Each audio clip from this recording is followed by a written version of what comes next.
Bung Andi, Ya. waktu itu kan Ramos Horta marah-marah. Ada bisa uraikan tekanan-tekanan yang muncul? Iya, itu lebih kepada kepentingan hubungan dua negara ya. Karena waktu itu Perdana Menteri Ramos Horta mau datang, dia minta klarifikasi di mana lokasi wawancara.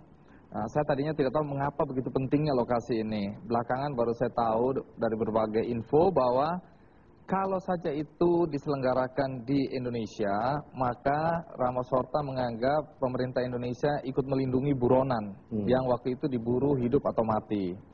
Nah, sementara dari pihak kita, kepala intelijen, itu menelpon saya meminta diungkapkan, karena itu salah satu persyaratan juga yang diinginkan oleh Ramos Horta dalam kunjungannya. Nah, waktu ditanya di mana kejadiannya, saya bilang saya nggak bisa sebutkan. Dia bilang, Andi Noya, Anda harus sebutkan.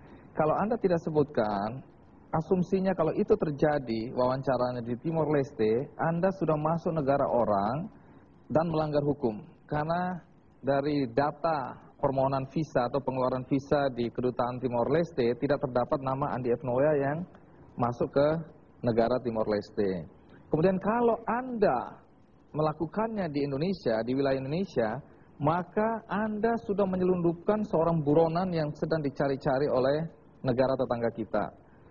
Jadi kondisi ini membuat saya diminta untuk mengungkapkan. Tapi sekali lagi saya bilang, saya minta maaf karena saya tidak bisa mengungkapkan di mana lokasi wawancara karena komitmen saya.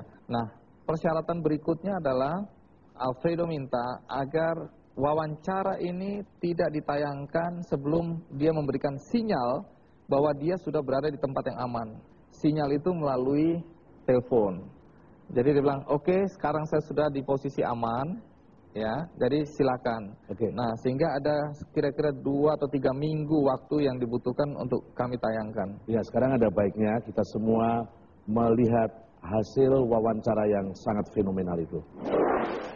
Anda dianggap dalang dari kerusuhan itu, sehingga Anda yang dikejar-kejar. Itu mulainya dari mana? Sebenarnya itu propaganda.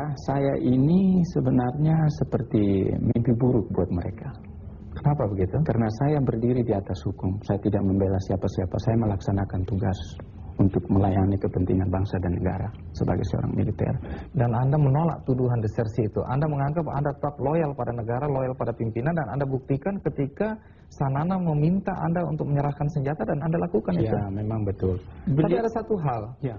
Waktu Anda serahkan, Anda bilang semua senjata sudah diserahkan. Ternyata kemudian pasukan keamanan Australia menemukan masih ada senjata di situ. Berarti Anda bohong. Itu seperti jebakan. Pada penyerahan senjata itu semua ada klip dari semua media yang hadir di situ bahwa saya katakan saya menyerahkan senjata yang ada pada saya saat ini.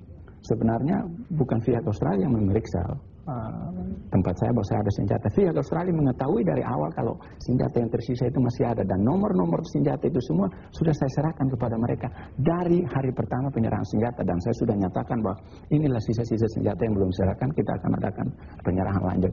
Tapi itu dimanipulasi semua.